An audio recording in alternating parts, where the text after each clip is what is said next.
Minasyaitonirrajim. Bismillahirrahmanirrahim. Alhamdulillahirabbil alamin. Nahmaduhu wa nasta'inuhu wa nastahdihi wa nastaghfiruh. Wa na'udzu billahi min syururi anfusina wa min sayyiati a'malina. May yahdihillahu fala mudhillalah wa may yudlilhu fala hadiyalah. Nashhadu an la ilaha illallah wa nashhadu anna Muhammadan 'abduhu wa rasuluh. Allahumma salli ala sayyidina Muhammad wa ala alihi wa sahbihi ajma'in. InsyaAllah kita sama-sama membuka majlis ilmu kita pada malam ini dengan sama-sama membaca surah Al-Fatihah. A'udzubillahi minasyaitonirrajim. Bismillahirrahmanirrahim. Alhamdulillahirabbil alamin. Arrahmanirrahim. Maliki yaumiddin. Iyyaka na'budu wa iyyaka nasta'in. Ihdinas siratal mustaqim. Siratal ladzina an'amta 'alaihim ghairil maghdubi 'alaihim waladdallin. Amin. Yang saya kasihi Tuan Imam, yang dikasihi Tuan Bilal dan seterusnya ahli jemaah, tetamu-tetamu Allah Subhanahu wa taala. Alhamdulillah sekali lagi kita diberi izin oleh Allah Subhanahu wa taala untuk berada dalam majlis ilmu pada malam ini.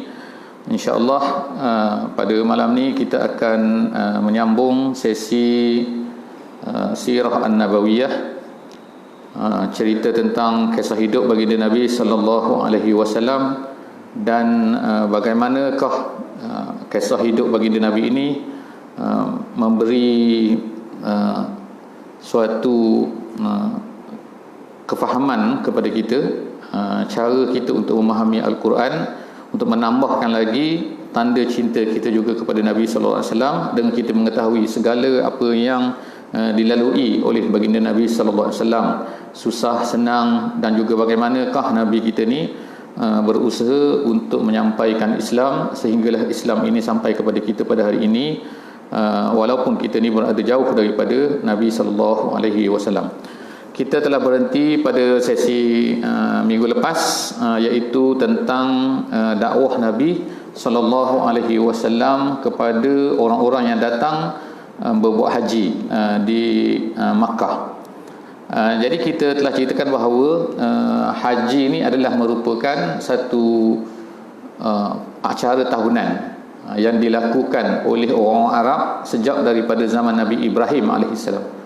Walaupun asalnya adalah betul caranya, tetapi lama kelamaan orang Arab ni telah mula mengubah cara melakukan haji, dan kemudian lama kelamaan dimasukkan syirik, dimasukkan berhala dan juga perkara-perkara lain bid'ah yang dibuat oleh orang-orang Quraisy, orang-orang Arab dan sebagainya.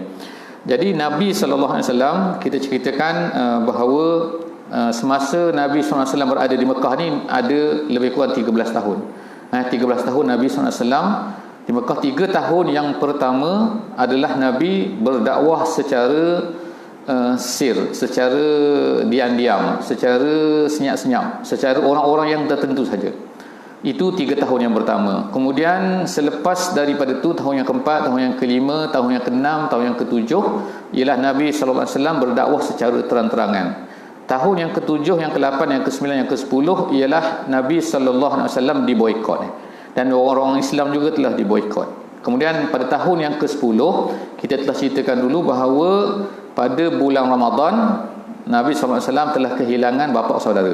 Kemudian pada bulan Ramadan juga, tahun yang ke-10, Nabi telah kehilangan Khadijah binti Khuwailid, isteri baginda Nabi sallallahu alaihi wasallam. Kemudian selepas daripada itu, pada bulan Syawal, Nabi sallallahu alaihi wasallam telah mula keluar daripada Mekah, iaitu pergi ke Taif. Jadi mula yang pertama sekali di dalam dakwah baginda Nabi, pergi keluar daripada Mekah untuk berjumpa dengan kaum Arab yang kedua besarnya di tanah Arab, iaitu Bani Saqif. Bani Saqif yang berada di Taif. Tetapi kita telah ceritakan hari itu bahawa apa yang dilakukan oleh Bani Saqif ni lebih dahsyat lagi daripada apa yang dibuat oleh orang Mekah, iaitu mereka melontar batu dan sebagainya, sehingga Nabi SAW kembali balik ke Mekah dalam keadaan baginda Nabi tak boleh nak masuk ke Mekah kecuali dengan beberapa orang yang telah menolong baginda Nabi SAW. Dan kemudian selepas daripada itu, Nabi ambil kesempatan untuk menunggu orang-orang yang datang daripada seluruh tanah Arab untuk melakukan haji. Jadi Nabi pun memulakan perkara baru, iaitu berdakwah kepada orang-orang yang berbuat haji. datang buat haji pada masa itu. Jadi kita sekarang sampai ke situ. Kita ada tahun yang ke-10, yang ke-11, yang ke-12 dan yang ke-13. Kita sampai sekarang insya-Allah pada tahun yang ke-11 tahun yang ke-11. Pada tahun yang ke-11 ni kita ceritakan hari itu bahawa Nabi SAW dakwahnya tidak diterima. Tahun yang ke-10 Nabi telah berdakwah kepada satu bani hari itu, iaitu Bani Amir. Bani Amir bin Sa'sa'ah namanya. Bani Amir bin Sa'sa'ah. Satu bani yang besar daripada kalangan Arab ni, tetapi mereka ni tolak Nabi. Mereka bukan tolak, tapi dengan syarat. Mereka nak tolong Nabi, nak masuk Islam, dengan syaratnya ialah kalau Nabi menang dan kemudian selepas Nabi mati, jawatan ketua, jawatan kepimpinan Islam ni, jawatan kepimpinan orang Arab ni mesti diberikan kepada mereka. Itu yang dikatakan oleh mereka lah. Jadi Nabi SAW tolak. Yang kedua, Nabi SAW selepas daripada itu telah berdakwah pula kepada satu bani yang besar juga, iaitu Bani Syaiban. Bani Syaiban. Bani Syaiban ni, Asy-Syaibani ni masyhur, satu bani yang tinggal di tepi hujung tanah Arab, berdekatan dengan orang Parsi, berdekatan dengan Iran, ataupun sekarang ni berdekatan dengan Iraq. Jadi pada masa itu Nabi SAW ajak mereka kepada Islam, tapi mereka tolak. Kerana apa? Mereka mensyaratkan, letak syarat kepada Nabi, boleh nak tolong kamu wahai Muhammad, tapi dengan syarat kami tidak sanggup untuk lawan orang Parsi. Kami sanggup lawan orang Arab saja.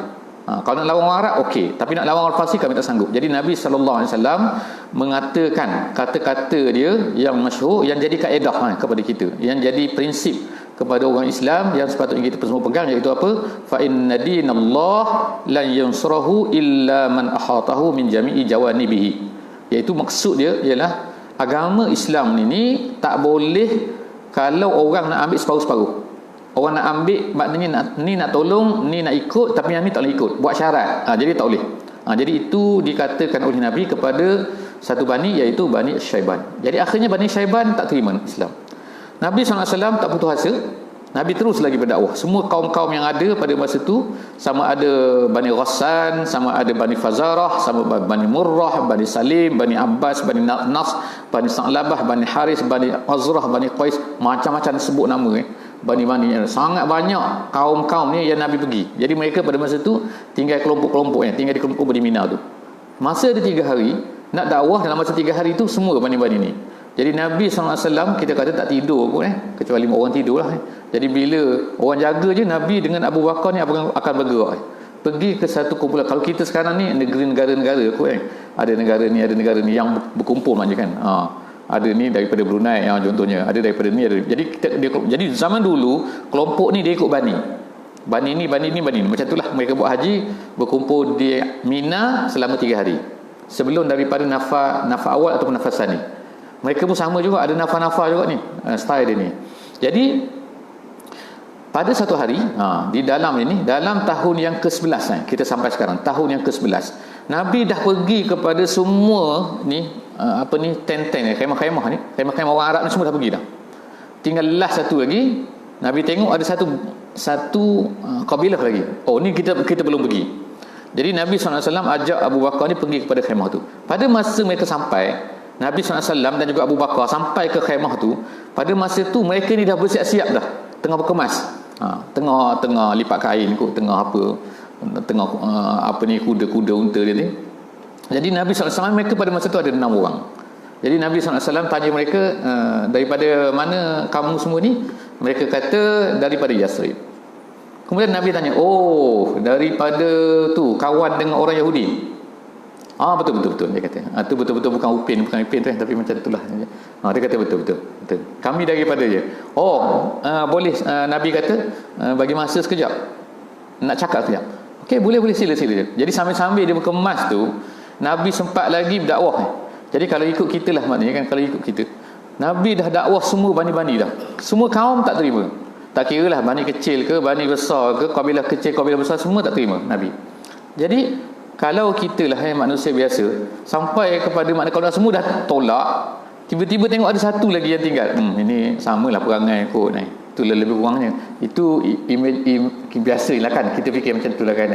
Kalau kita dah jual kat pasar benda ni, kita kata Kita jual semua tempat orang tak terima lah, tak payah pergi lah kan. Semua memang tak ada lah. Satu kedai ada ujung tu kita kata, tak ada lah tu barang tu situ. Contohnya. Tapi rupa-rupanya yang last ni Nabi ni nak cerita ialah tak putus asa.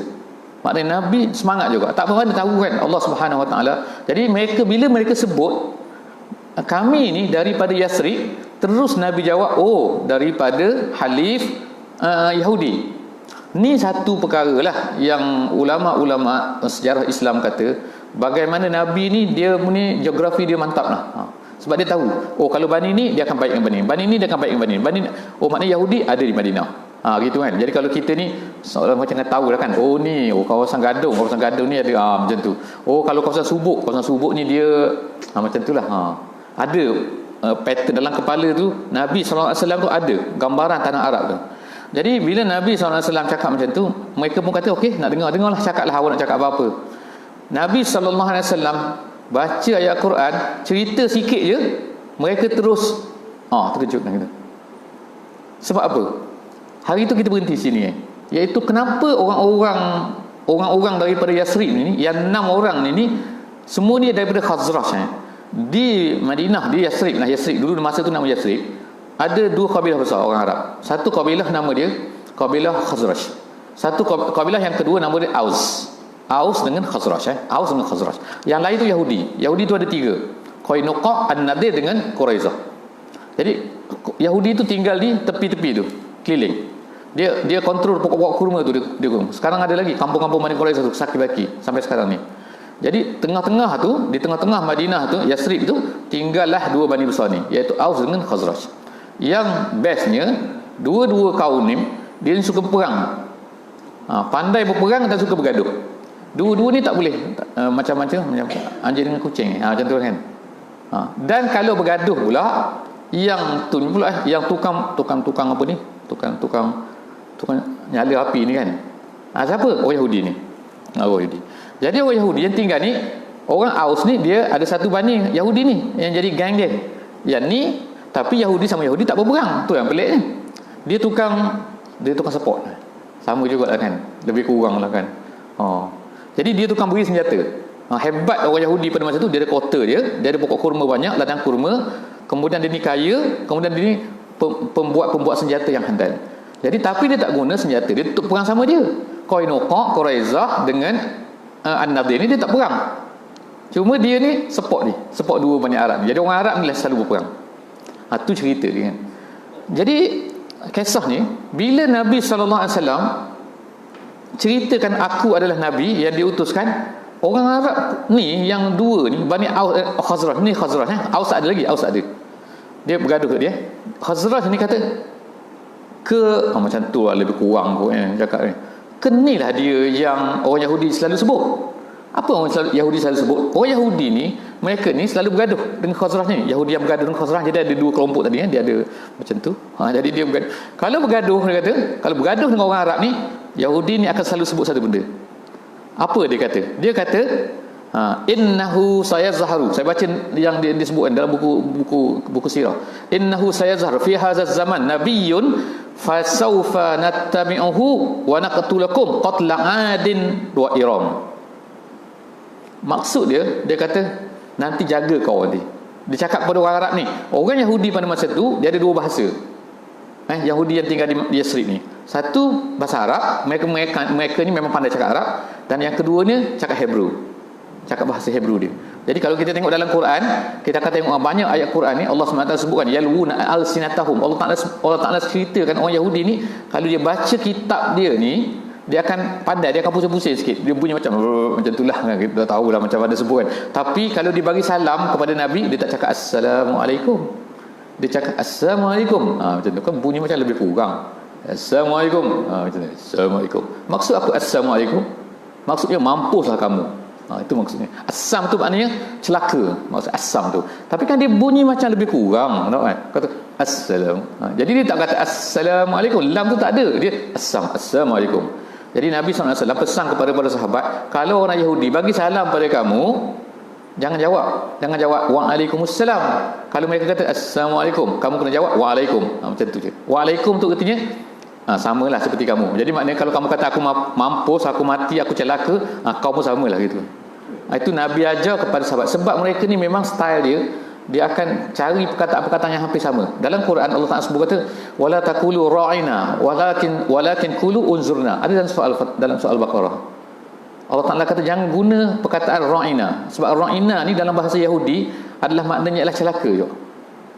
Jadi maknanya ialah kan, maknanya orang Yahudi ni ada dua bahasa. Jadi orang Yahudi ni bila mereka ni bergaduh dengan orang Arab, mereka akan kata jagalah kau, nanti Nabi datang nanti, kami akan ikut dia ni dan kami akan mampu nak kata celakakan kamu, hapuskan kamu semua ni, sebagaimana Allah Ta'ala telah hapuskan kaum Iram dan juga kaum Ad. Kaum Ad dan juga kaum Iram ni samalah, iaitu yang berada di Hadramaut. Sebelum daripada orang Arab semua tahu bahawa Ad dan juga Iram ni adalah kaum yang telah dihapuskan oleh Allah Subhanahu Wa Taala. Yang tak jumpalah sampai sekarang ni, tak jumpa. Di mana tempat dia tak tahu. Tapi dikatakan ialah kawasan Hadramaut. Kawasan tempat dengan apa ni, dekat Oman gitu, lebih kurang. Jadi tu kata-kata orang Yahudi kepada orang Arab ni, Aus dan juga Khazraj ni, rupa-rupanya masuk dalam kepala dia. Jadi dia membina, orang panggil membina mindset ni. Dia kata, orang Yahudi selalu sebut ni, jaga kau, nanti ada Nabi nanti datang, kami akan ikut dia akan jadi ketua kami akan bunuh kamu semua. Perkataan ni datang masuk dalam kepala dia, dan orang Arab lain selain daripada orang Yasrib tak tahu benda ni. Yang tahu hanya orang Yasrib saja, sebab mereka ni selalu bergaduh dengan orang-orang Yahudi. Jadi akhirnya inilah satu poin nombor satu yang kita sebut gitu kan. Poin nombor satu yang mana memudahkan orang Yasrib ni nak masuk Islam ni. Bila Nabi SAW datang, kata akulah Nabi, dia kata ini Nabi. Tapi orang Yahudi tak nak ikut Nabi Muhammad SAW. Sebab dia kata, dia tahu dalam kitab dia memang ada, dalam kitab Taurat memang ada sebut pasal Nabi Muhammad ni, dia akan datang daripada sini, kemudian dia berhijrah sini, ada. Cuma orang Yahudi ni tak nak ikut Nabi Muhammad sebab dia kata, dalam Quran kata hasadan min indi anfusihim. Sebab mereka ni dengki. Mereka tak nak Nabi ni daripada anak-anak Nabi Ismail. Mereka nak ialah mesti anak daripada Nabi Ishaq saja. Kan kita ada dua kan, Nabi Ibrahim pecah dua, satu Ishaq, satu Ismail. Yang Ismail ni jadi Arab, yang Ishaq ni jadi Bani Israel. Jadi dua-dua ni tak nak, dia nak yang sebelah sini je. Jadi dia dengki tu pun dia pusing sini. Jadi tiba-tiba orang Arab yang pergi buat haji ni, orang Khazraj yang pergi buat haji ke Mekah ni, tiba-tiba jumpa dengan Muhammad. Habislah dia. Tu satu poin. Perkara yang kedua yang menyebabkan, itu perkara pertama yang menyebabkan orang-orang Yasrib, orang Khazraj ni mudah terima Islam. Yang keduanya, beberapa bulan sebelum daripada ni musim haji ni musim haji ni bulan apa ni, Zulhijjah bukan sekarang, dekat-dekat kan, Zulhijjah. Masa tu pun sama juga Zulhijjah. Jadi beberapa bulan sebelum Zulhijjah ini ada satu peperangan besar yang berlaku di antara Aus dan juga Khazraj. Kan kita sebut selalu mereka ni suka bergaduh. Jadi bergaduh setiap tahun kira pernah bergaduh je. Ada satu peperangan besar berlaku, nama dia peperangan Bu'as, nama dia Bu'as. Bu'as. Peperangan Bu'as ni masyhur bagi orang-orang Aus dan Khazraj ni. Sebab apa?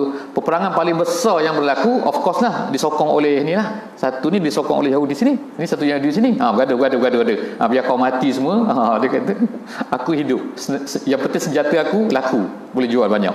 Jadi dia bergaduh ni, pergaduhan tu sangat dahsyat. Bu'as ni menyebabkan hampir semua orang besar daripada apa ni, orang Aus dan juga Khazraj ni telah mati. Jadi mereka ni macam diceritakan macam sangat-sangat perit lah kata. Kita bergaduh sama kita orang Yahudi, ni pula orang Yahudi pula cucuk macam ni pula. Jadi akhirnya mereka datang buat haji ni pada tahun ini. Mereka sedang berfikir apa? Tak ada ke orang yang boleh menyatukan kita ni, Aus dengan Khazraj ni, satukan orang Arab ni nak lawan dengan Yahudi ni. Tapi tak ada, sebab orang Arab ni tak tahulah dia berdengki ke apa masa tu kan. Jadi akhirnya Allah Subhanahu Wa Taala tengok-tengok munculkan Nabi Muhammad sallallahu alaihi wasallam dakwah kepada orang Khazraj, dan orang kata moga-moga inilah orang yang akan dapat menyatukan kita. Jadi peperangan Bu'as yang kita namakan tadi tu, sebagaimana kata Sayyidina Aisyah pernah kata, dia kata kana yaumu Bu'as yauman qaddamahu Allah Taala li rasulih. Bu'as ni adalah satu perkara yang Allah Subhanahu Wa Taala berikan hadiah kepada Nabi kita sallallahu alaihi wasallam. Kenapa hadiah? Macam orang dah ready lah, mana mindset orang Arab tu. Tengah-tengah cari satu benda, tiba-tiba jumpa. Orang tengah dahaga kan, tiba-tiba jumpa air, tak kira lah kan, minum je. Itulah contoh, macam itulah. Jadi tiba-tiba mereka terus, dia kata Nabi sallallahu alaihi wasallam bercakap je sikit, tu mereka ni 6 orang yang masuk Islam. Jadi alhamdulillah, tu ceritanya. Selepas daripada tu apa yang berlaku. Jadi mereka ni ada ulama-ulama sirah, ulama-ulama sejarah Nabi, sejarah Islam telah sebutkan As'ad bin Zurarah, Jabir bin Abdullah, Auf bin Al-Harith, Rafi' bin Malik, Qutbah dan juga Uqbah bin Amir. Tu semualah nama-nama, tak perlu sampai kita ni, tapi maknanya ialah nama-nama tu ada semua. Mereka ni kira orang yang berasal daripada Yathrib yang mula-mula sekali masuk Islam. Habis tu cerita tu. Jadi sekarang ni apa lepas tu dah mereka nak balik tadi, dah buat nafal lah. Jadi dah habis dah, bercukur semua, mereka pun baliklah kata. Kami balik dulu lah. Apa yang mereka buat? Ni yang istimewa dan juga pelik lah sikit yang berlaku. Allah Subhanahu Wa Taala nak tolong Islam ni kan mudah je. Kalau Allah Taala nak tolong kita ni adalah sebagai manusia, kita ni berusaha je.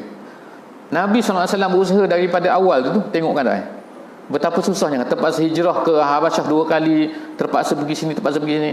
Tapi tiba-tiba tengok 6 orang ni masuk Islam. Apa 6 orang ni masuk Islam buat? Bila mereka balik, mereka ni Khazraj, ingat Khazraj. Jadi mereka bila balik ke Yathrib, mereka telah berdakwah kepada semua orang di Madinah tu, di Yathrib tu. Dengan tengok 6 orang tu, mereka nombor 1 berdakwah kepada habis, sehingga Islam orang semua tahu. Yang kedua, sampai ke Madinah ni, mereka bukan sekali sekarang ni mengajak kaum mereka saja. Kaum tadi mereka ni adalah Khazraj, lawan dia Aus.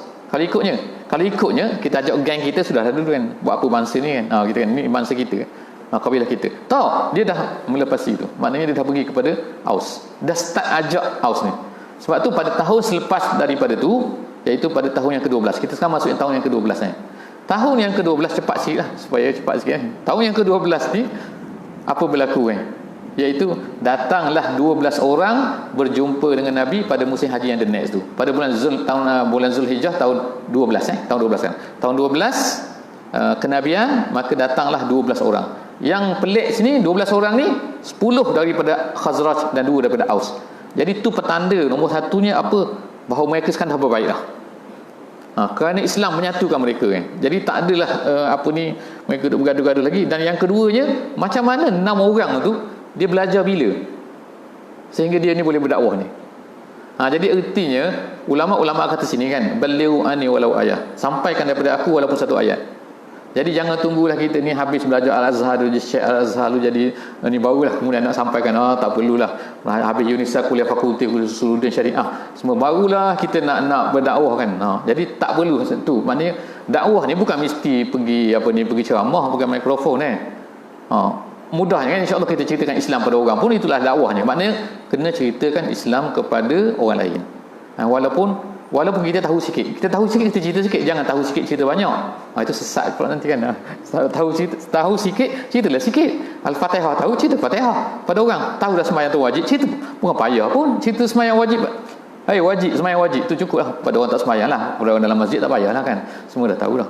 Jadi tu yang diceritakan. Jadi insya-Allah kita pergi sekarang kepada tahun yang the next tu. Tahun yang the next tu ialah kita kata tadi tahun yang ke-12 bulan Zulhijjah. Datanglah daripada Mekah, datanglah daripada Madinah, minta maaf, daripada Yathrib pada masa tu 12 orang.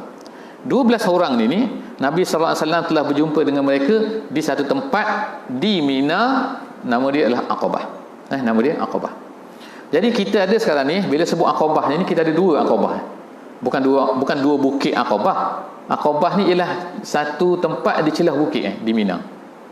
Tapi ada 2 macam perjanjian yang ulama-ulama sebutlah perjanjian, maknanya ialah apa yang Nabi buat dengan orang-orang yang masuk Islam daripada Yathrib ni. Yang pertama nama dia Aqabah 1 nama dia. Yang kedua Aqabah 2. Yang Aqabah 1 ni adalah macam intro. Intro apa itu? Nabi sallallahu alaihi wasallam pertama kali jumpa dengan orang yang masuk Islam semasa di Yathrib. Nabi tak pernah jumpa mereka. Tiba-tiba mereka datang. Dan datang pula 12 orang jumpa dengan Nabi. Apa yang Nabi buat dengan mereka ni? Jadi Nabi SAW telah buat satu perjanjian dengan mereka. Perjanjian Perjanjian ini nama dia ialah perjanjian Aqabah yang pertama, ataupun dalam Islam dipanggil sebagai Bai'atul Aqabah ataupun Bai'atul Nisa, nama dia. Bai'atul Nisa. Nisa itu maknanya perempuan. Nisa itu maknanya perempuan. Kenapa nama dia perempuan? Orang dia semua lelaki, dia tak ada kaitan dengan perempuan pun, tapi nama dia tu bai'ah, perjanjian Aqabah ataupun perjanjian perempuan, Bai'atul Nisa. Kenapa? Jadi ulama-ulama sebut nama ni diberi nama dengan Bai'atul Nisa kerana apa? Kerana konten dia, konten isi dia. Jadi cerita dia sini ialah sebagaimana salah seorang daripada yang ikut dalam perjanjian Aqabah ni ialah nama dia ialah Ubadah bin Samit. Ubadah bin As-Samit. Dia kata Nabi SAW semasa kami berjumpa dengan Nabi tu, ni 12 orang ni mudahnya. Dia yang susah sikit selepas daripada ni. Ceritanya tu Bai'ah Aqabah yang kedua. Itu susah sikit. Tapi dalam Bai'ah Aqabah yang pertama ni Nabi SAW telah panggil kami. Kemudian Nabi kata, ta'alau, mari sini, bayi'uni ala alla tusyriku billahi syai'a. Nombor satu, kamu nak berjanji tak dengan aku?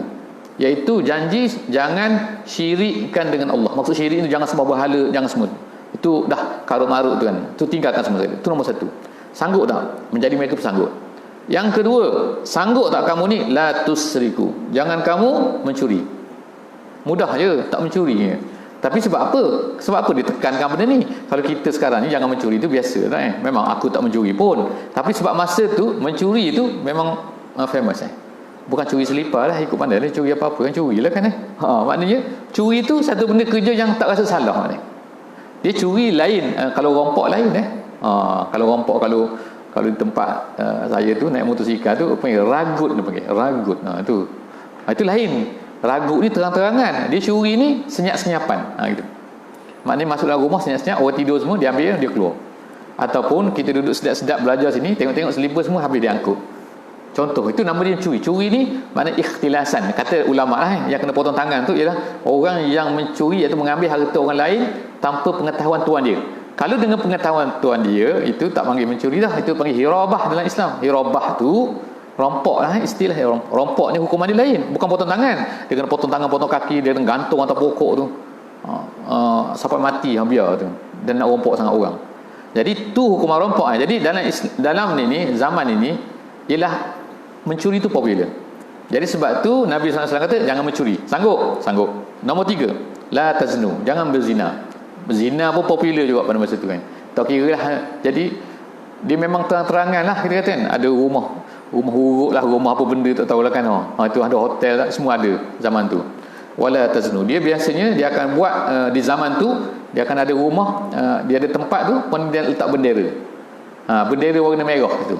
Jadi orang semua tahu dah tu. Tempat bendera tu, itu tempat orang panggil tempat maksiat lah kan. Red area ke benda kan. Tapi dia bukan red area mana tu.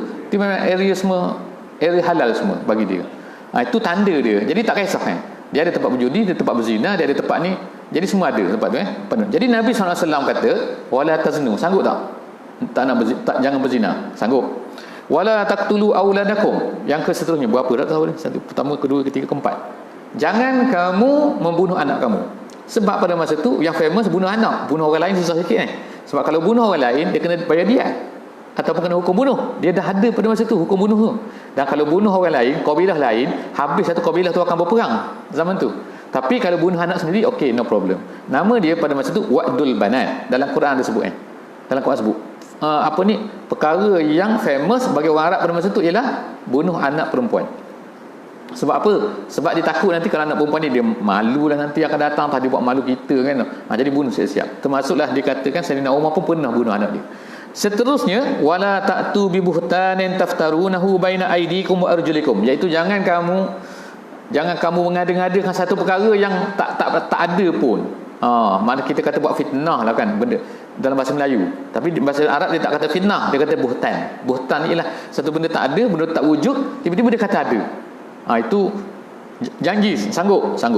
Yang ke-7, wala ta'suni fi ma'ruf. Nabi kata, jangan kamu mendurhakaiku di dalam ma'ruf, dalam perkara yang baik.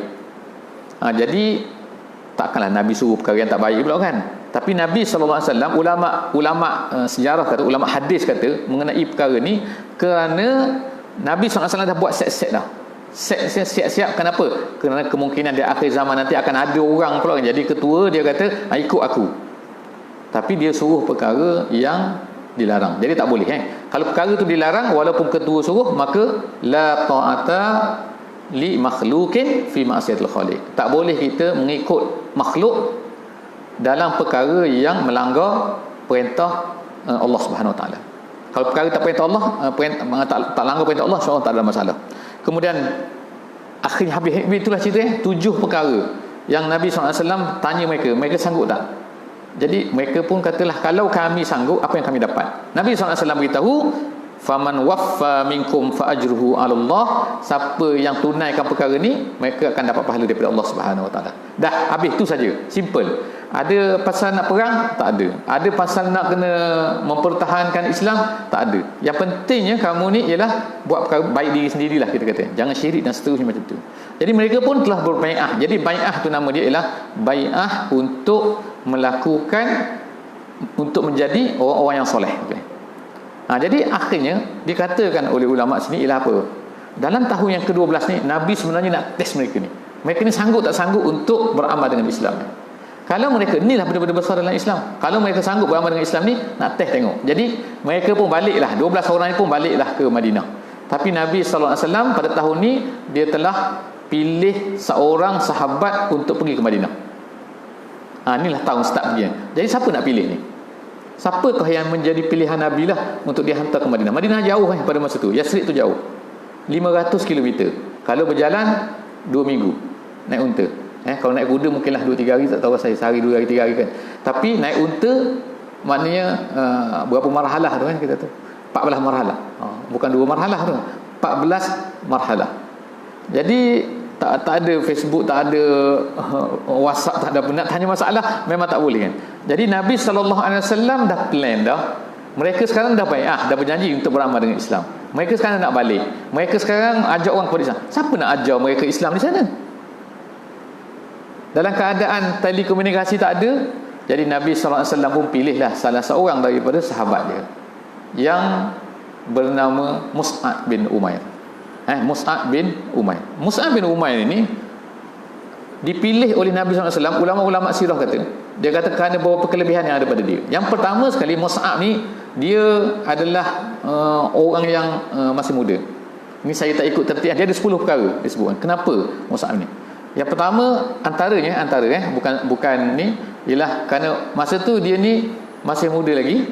Umur dia 35 tahun. 35 tu muda tak? Muda tak? Bukanlah tua maknanya. Taklah tua sangat, taklah muda sangat. Taklah otai sangat, taklah terlalu PUBG sangat kan. Dia mesti bermain game maknanya gitu kan. Jadi dia tengah-tengah kan. Dia dah matang sikit dan taklah terlalu uzur sangat. Tak, kalau uzur susah pula nak kata kan, nak suruh dia dakwah jauh-jauh ni gitu. Jadi yang pertama Nabi SAW. Yang kedua, dia ni minas sabiqin al-awwalin. Dia ni di antara orang-orang yang mula-mula masuk Islam. Dulu awal-awal lagi masuk Islam tadi tu. Jadi bila dia masuk Islam awal, dan dia ni selalu bersama dengan baginda Nabi SAW, apa faedah dia? Semua ayat-ayat Quran dia tahu. Semua kemudian tu, semua hadis-hadis Nabi dia tahu. Setakat yang pada masa tu. Jadi dia tahu ayat Quran ni maksud macam ni, ayat Quran ni maksud macam ni. Kemudian apa lagi? Dia ni yang ketiga, dia ni telah berhijrah 2 kali ke Habasyah. Berhijrah 2 kali ya. Kan Habasyah ni hijrah yang pertama, kemudian orang Islam tu balik yang kita cerita itu. Kemudian tu lepas daripada tu hijrah lagi sekali. Jadi Mus'ab ni 2 kali pergi. Bila dia balik, jadi faedah dia ni, bila dia dah pergi ke Habasyah ni, dia maknanya telah biasa bergaul dengan orang lain. Jadi dia tahu semua ni. Orang Habasyah ni mana orang Afrika kan. Orang Afrika, jadi dia tahu orang perangai orang macam ni. Jadi dia ada orang panggil benda ni, experience dia tu, dia exposure tu lebih kita kata kan, sekarang ni kan. Yang ketiga, yang keempat, dia ni pernah berhijrah. Pernah berhijrah artinya apa? Dia sanggup tinggalkan tanah air dia. Ada setengah orang ulama kata, ialah apa kan, setengah daripada kita ni susah nak berhijrah kan, nak tinggalkan satu tempat tu susah. Dia nak apa ni? Dia nak tidur situ, dia nak mati situ, dia nak hidup kat situ. Tak kira lah apa jadi pun dia nak zikir situ juga. Tu contoh. Jadi perkara tu dia kata tidak ada masalah. Tetapi kalaulah kerana keperluan Islam, sepatutnya kita kena get ready. Kalau Islam kata perlu kita ni berhijrah, hijrah. Kalau Islam kata, jadi Mus'ab bin Umair ni dia ada perkara ni. Yang keempatnya, yang kelimanya, dia ni orang kaya.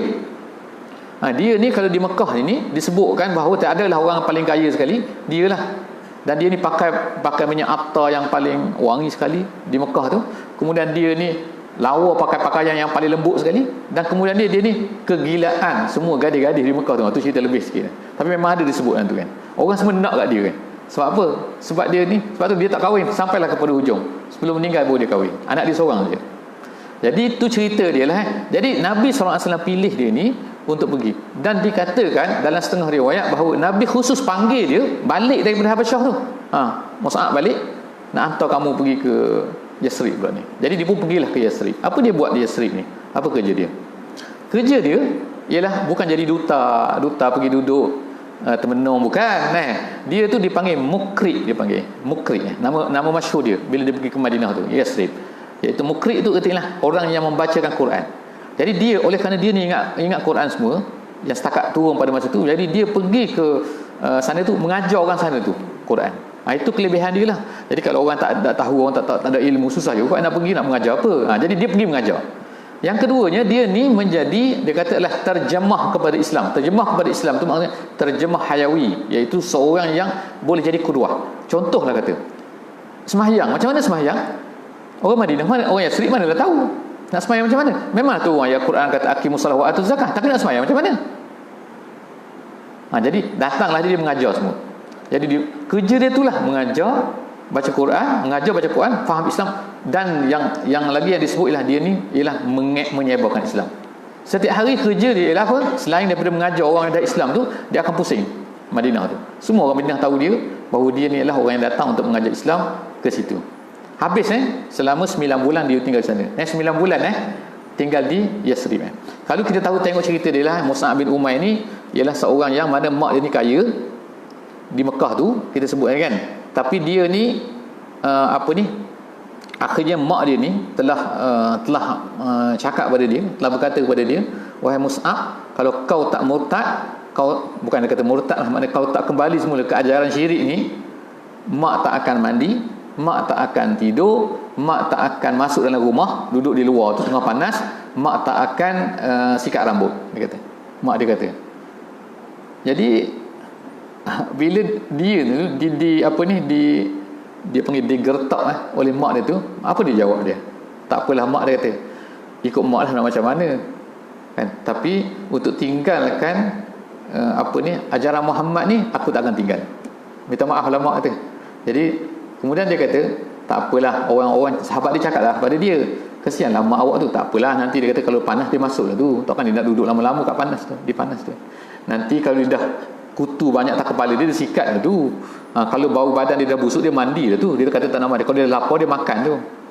Tu mudah je dia jawab nanti kan. Jadi tu cerita dia yang masyhur lah, dia kata. Dan kemudian dia kata, kalaulah mak ni ada 100 nyawa, mak ada 100 nyawa, dan nyawa mak ni keluar satu demi satu, keluar macam orang main game tak, betul kan?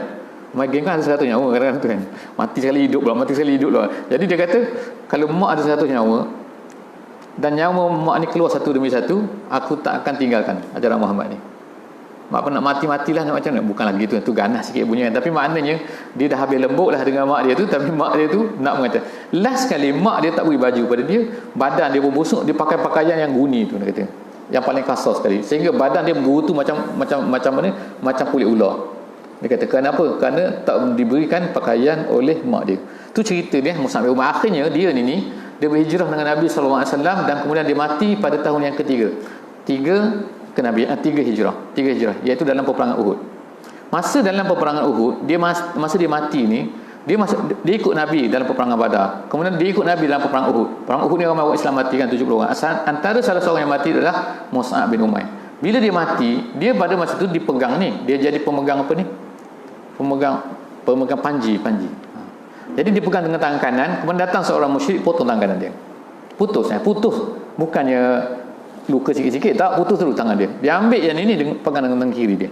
Kemudian yang kafir Quraisy itu potong tangan kiri. Dia pegang dengan dada dia, kemudian Quraisy tu tembok dia guna tombak, tikam pada dada dia, kemudian dia mati, dia jatuh situ. Bila dia selepas daripada selesai semua ni, mayat dia tak ada pakaian. Jadi tak ada pakaian tu, ditarik tutup kepala, keluar kaki, tutup kaki, keluar kepala. Pakaian tu pendek, tak cukup kain kafan maknanya kan.